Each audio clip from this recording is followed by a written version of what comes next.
Bonsoir à toutes et à tous. Des familles de pêcheurs à Saint-Louis dans le désarroi après la mort de 2 pêcheurs. 4 autres sont portés disparus.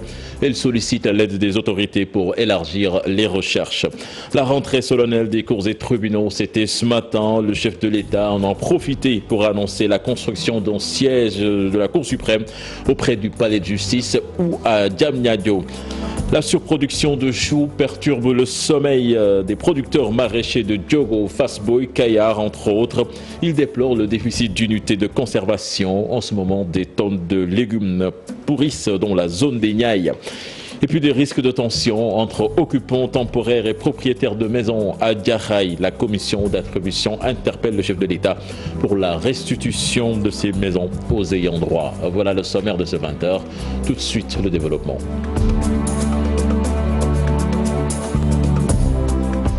Bienvenue à toutes et à tous. Après la mort de 2 pêcheurs par accident en mer dans le quartier de Sankaba à Saint-Louis ce lundi, 4 autres sont portés disparus. Leurs familles sont très inquiètes. Elles ont entamé des recherches depuis 24 heures, mais sans résultat. Pour les sauver, les différentes familles sollicitent l'aide de l'État pour les retrouver. Nous voyons tout cela dans cette correspondance signée Ousseynou Diop et Habib Sek. De 2 pêcheurs à Saint-Louis dans le quartier Sankaba il y a près d'une semaine. Une autre pirogue avec à son bord 4 pêcheurs originaires de Gendar a également disparu depuis vendredi dernier. Il y a des gens qui étaient partis les rechercher, mais la mer est très agitée. Ils ne pouvaient pas aller loin. Seuls les gros moyens peuvent faire ces genres de recherches. Les recherches entamées depuis 2 jours n'ont encore rien donné. Les familles des disparus craignent le pire et interpellent le chef de l'État et son ministre de la Pêche. On a vu une pirogue, mais pour l'autre embarcation, on ne l'a pas encore vue. Les pêcheurs sont seuls là-bas, sans sécurité. Nous demandons à l'État du Sénégal de nous venir en aide. Il y a toujours des accidents de ce genre. L'information est reçue à temps, mais il faut être pragmatique et aller à la recherche le plus rapidement possible. Selon le porte-parole du jour, les 4 pêcheurs disparus depuis presque une semaine vivent le calvaire. La mer est très agitée. À cela s'ajoute le vent fort qui souffle sur le littoral depuis plusieurs jours. La pirogue en question a des pêcheurs à bord. Nous appelons l'État du Sénégal, le ministre de la Pêche, de nous venir en aide le plus rapidement possible. Car une pirogue ne peut pas aller à la recherche d'une autre pirogue. Et il faut faire vite pour sauver ces pêcheurs. Le quartier de Gendar vit dans des situations difficiles. Pour retrouver les 4 pêcheurs disparus, les Gendariens réclament l'accompagnement de l'État du Sénégal. Nous restons à Saint-Louis avec le mouvement d'humeur annoncé chez les mareyeurs du Sénégal. Ceux du Nord ne seront pas en reste face à la presse ce matin. Ils veulent plus que leurs camions de poissons ne soient soumis au passage à l'essieu. Amadou Faye, leur porte-parole, que je vous propose d'écouter au micro de Ousseynou Diop et Habib Sek. Venus aussi aujourd'hui, nous étions en réunion, nous venons de sortir de notre réunion. À l'issue de notre réunion, l'ensemble des mareyeurs, comme au niveau national qu'au niveau régional, nous avons pris une décision. La décision, c'est quoi? Il y a toujours des errements au niveau des ponts bascules que nous ne parvenons pas, nous, mareyeurs, de payer cette taxe-là. À la rencontre qui était issue pendant 2 ans, on nous avait dit que vous allez payer sur l'acier. Il s'est trouvé anormal. Nous sommes dans l'informel. Pourquoi nous amener à payer des taxes qu'on ne peut pas payer? On ne peut pas. Et puis, nous avons le ministre du Transport a reçu les mareyeurs au niveau national. Il a pris des décisions. Nous attendons ces décisions. À l'issue de sa réunion qui se passera jeudi.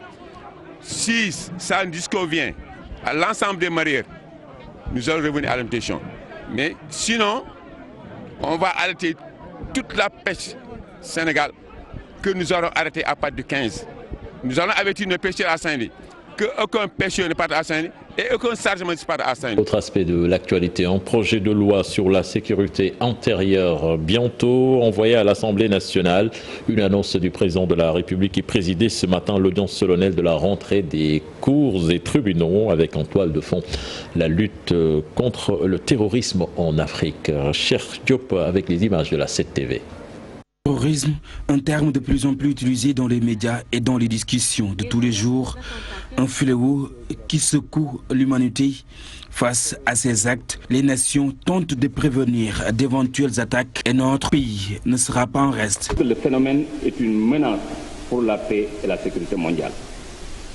Mais au vu de ses causes profondes, notamment la pauvreté, le chômage grandissant, la marginalisation politique, la faiblesse des institutions étatiques, il est évident que l'Afrique n'est pas à son avantage.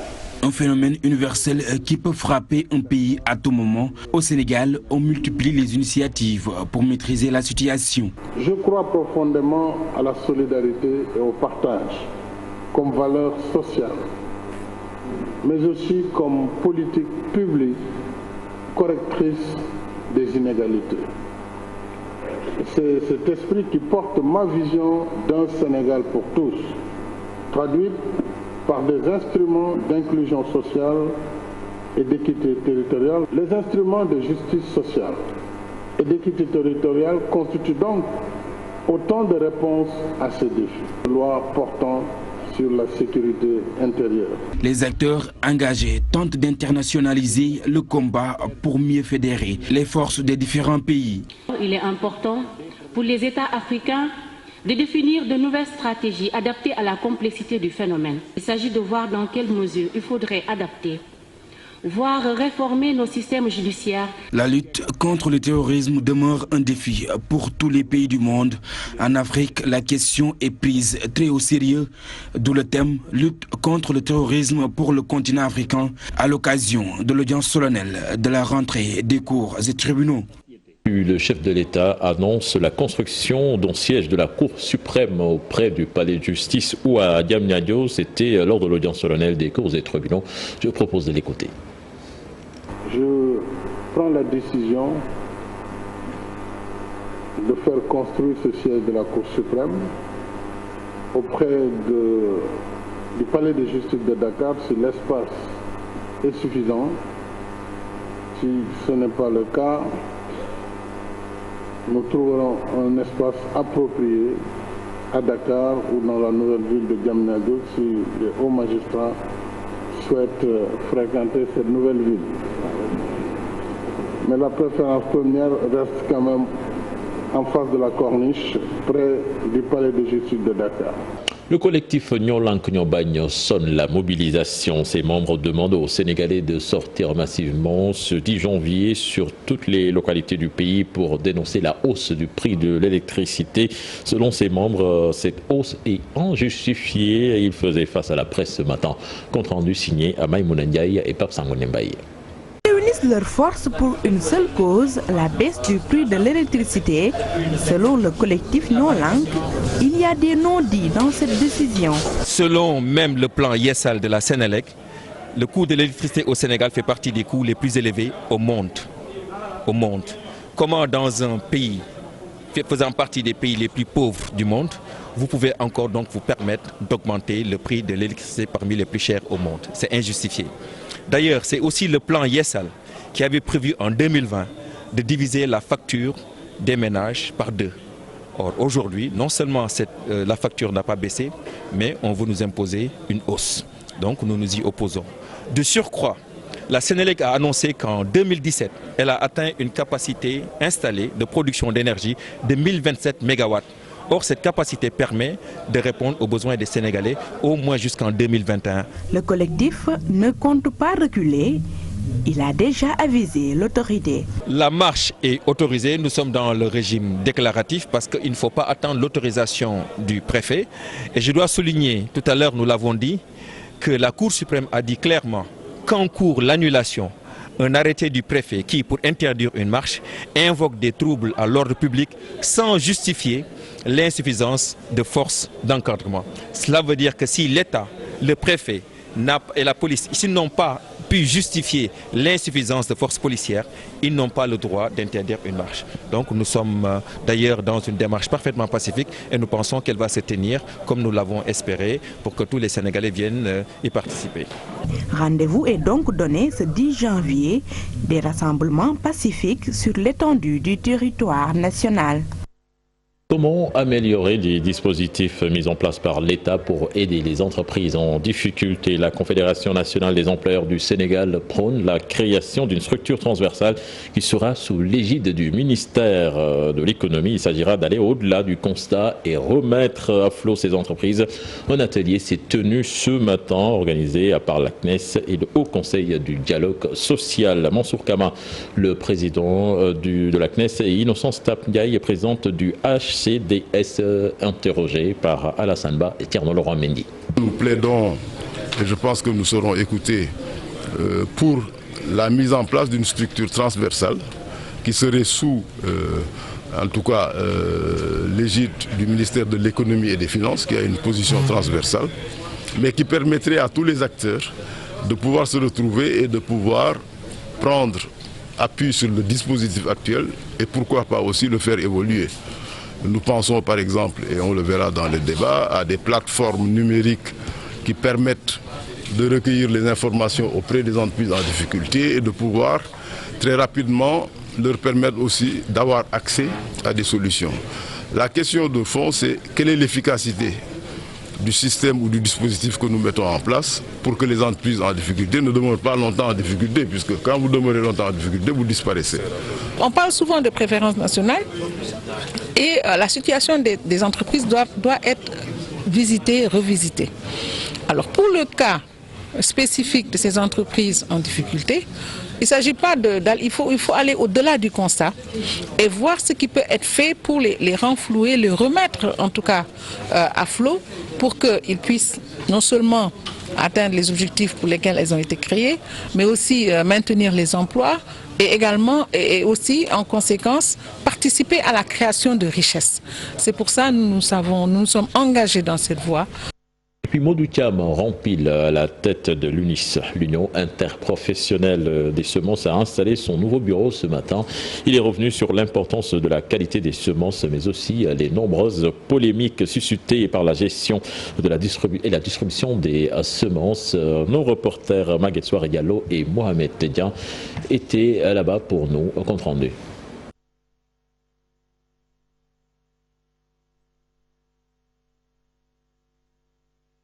De Maguette Soare et Diallo n'est pas en place certainement, nous y reviendrons tout à l'heure. Une surproduction de choux notée cette année dans la zone des Niayes, mais les producteurs affichent leurs craintes, ils n'arrivent pas à écouler leurs produits du fait de la forte concurrence venant du Maroc. Nous voyons tout cela dans cette correspondance signée Cheikh Anta Diop et Seyla Tir. Dans la zone des Niayes, particulièrement à Diogo, on ne doute pas un seul instant du bon déroulement de la campagne de récolte de choux. Toutefois, subsistent des craintes du côté des producteurs maraîchers de la zone des Niayes. Nous traversons des moments extrêmement difficiles. Chaque année, c'est la même chose. À chaque campagne agricole, vous êtes dans un champ ici qui est très beau. Le propriétaire du champ a dépensé beaucoup d'argent pour travailler ici. Le champ est mûr, mais il ne peut pas vendre parce que le marché est inondé de produits qui ont été importés. Et chaque jour, nous voyons des dizaines et des dizaines de camions qui quittent le Maroc pour venir déverser leurs produits ici au Sénégal.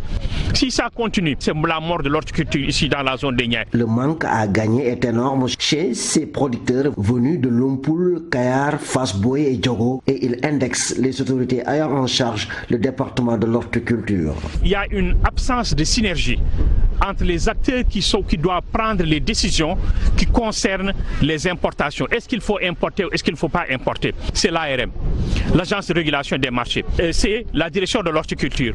C'est aussi la direction de l'analyse, de la prévision des statistiques agricoles. Ces maraîchers de la zone des Niayes disent avoir bradé leur production de choux sur le marché. Ils ont agi ainsi parce que contraints par la situation difficile qu'ils vivent. Vous l'annoncez tout à l'heure, Modou Thiam, qui rempile à la tête de l'UNIS, l'Union interprofessionnelle des semences, qui a installé plutôt son bureau ce matin. Il est revenu sur l'importance de la qualité des semences, mais aussi les nombreuses polémiques suscitées par la gestion et la distribution de ces semences. Maguette Soare Diallo. Il s'agit pour les acteurs de l'agriculture de trouver des semences de qualité pour booster les récoltes. L'Union nationale interprofessionnelle des semences a évoqué cette préoccupation. C'était lors de son assemblée générale. C'est pour faire le bilan des années passées mais surtout de ces années de relance. On a renouvelé toutes les instances de base. Nous devons aujourd'hui discuter aussi du budget pour 2020 et profiter aussi pour renouveler les instances nationales. C'est donc l'objet de cette Assemblée générale. Une rencontre entre acteurs du secteur agricole qui a permis d'aborder les questions liées à la campagne agricole, les quotas des semences et les intrants agricoles. Bon, la distribution des semences, je pense que le ministre avait bien dit que les commissions joueront encore un grand rôle. Moi, de toutes les façons, de la manière dont les commissions ont été conçues et de la manière dont une mission ou une feuille de route leur a été délivrée, il ne doit pas y avoir de problème. Si cela a dit ce qu'il a dit, c'est un acteur aussi du secteur, tout le monde a entendu. Bon, je pense que même c'est peut-être au gouvernement d'en tirer aussi tous les enseignements.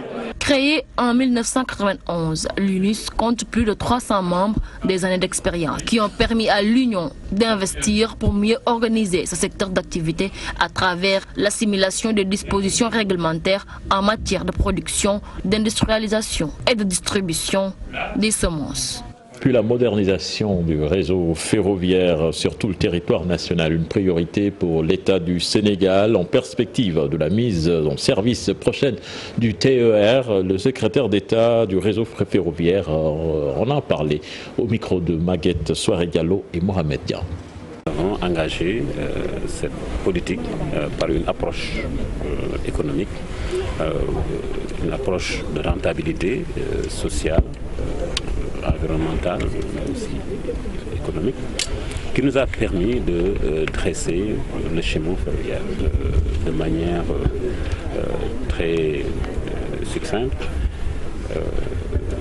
C'est l'exposé des motifs de ce schéma ferroviaire que nous avons proposé. Ça veut dire que toutes les lignes qui ont été proposées se justifient par un besoin économique, mais un besoin d'existence, un besoin de transport territoire qui sont aujourd'hui jusqu'à présent encore écartés de ce processus économique.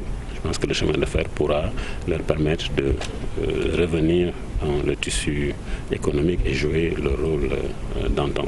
Je veux parler du bassin arachidère qui est là aujourd'hui, qui vit d'énormément de problèmes du fait de ce manque de transport ferroviaire, mais aussi toutes ces zones rizicoles et la partie agricole aussi de la Casamance. Je vous l'annonçais également dans les titres de cette édition. Plan Diakhaï, le phénomène Oubidek risque de créer une tension entre les occupants temporaires et les propriétaires des maisons. La commission d'attribution interpelle le chef de l'État pour la restitution de ces maisons aux ayants droit. Ils ont fait face à la presse ce matin à Pikine Djidatiaroikao.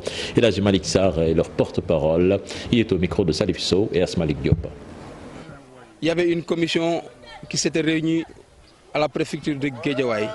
Nos autorités comprennent que la commission existante que dirige Elhadj Saliou Ndir et Elhadj Mamoun Diop sont là depuis belle lurette. On a reçu les attestations que voici. Mais comme nous sommes des citoyens lambda et que nul n'a le droit de se faire justice, Oubidek n'a jamais existé qu'au Sénégal. Et les ayants droit sont là en attendant que les autorités fassent leur travail de faire déguerpir les non-ayants droit qui occupent les maisons au plan Diakhaï pour qu'ils puissent rentrer dans leurs droits. Nous vous demandons, vous les autorités, parce que nous sommes dans un état de droit. Un état de droit, et on est encadré par des règlements et des lois. Nul n'a le droit de se faire justice. Les ayants droit crient au secours pour qu'ils puissent reprendre leur maison. Parce que la location, tout le monde le sait, elle coûte très cher ici au Sénégal. Et puis ce contentieux commercial entre Promoville Sénégal et Free Sénégal, ont des accords sur les tarifs des produits et services proposés par l'ARTP, a entraîné des reports répétés au démarrage des activités de Promoville Sénégal. Ces avocats menacent de porter plainte. Ils ont fait face à la presse cet après-midi. Compte rendu signé Aïssatou Gueiba et Modou Diop. MVNO Promoville Sénégal peine à démarrer ses activités et pourtant Toutes les conditions sont réunies depuis juin 2019. Un accord commercial avec son partenaire Free Sénégal sur les tarifs de cession des produits et services serait l'origine du contentieux, malgré l'intervention de l'ARTP. Conformément aux dispositions de la loi, et de fixer les tarifs qui devraient nous louer. Et cette décision, qui est une décision de l'autorité suprême des télécommunications, a été foulée du pied par Free et qui n'a pas voulu exécuter les décisions. Voilà que maintenant, nous, en tant qu'opérateurs, nous avons pris de l'argent au niveau de nos bailleurs. On a investi sur fonds propres. Nous continuons à supporter des charges. Et aujourd'hui, on est en face d'un refus. Et cela, comme vous le savez, nous a occasionné énormément de difficultés. Plus de 2 milliards investis dans ce secteur, des immobilisations financières, une lourde perte pour Promoville Sénégal. Les avocats de cette société parlent même d'une éventuelle plainte, si rien n'est fait. L'État doit prendre ses responsabilités. Des sanctions doivent tomber. Mais nous aussi, nous allons prendre les nôtres, nos responsabilités.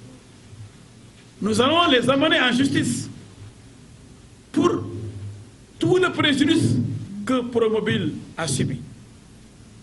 Des milliards et des milliards, des dizaines de milliards. Un projet qui émane de l'État du Sénégal pour la libéralisation du secteur des télécommunications. Cependant, les 300 emplois créés au sein de cette société sont aujourd'hui menacés. Promoville Sénégal demande l'intervention de l'État du Sénégal pour régler ce contentieux.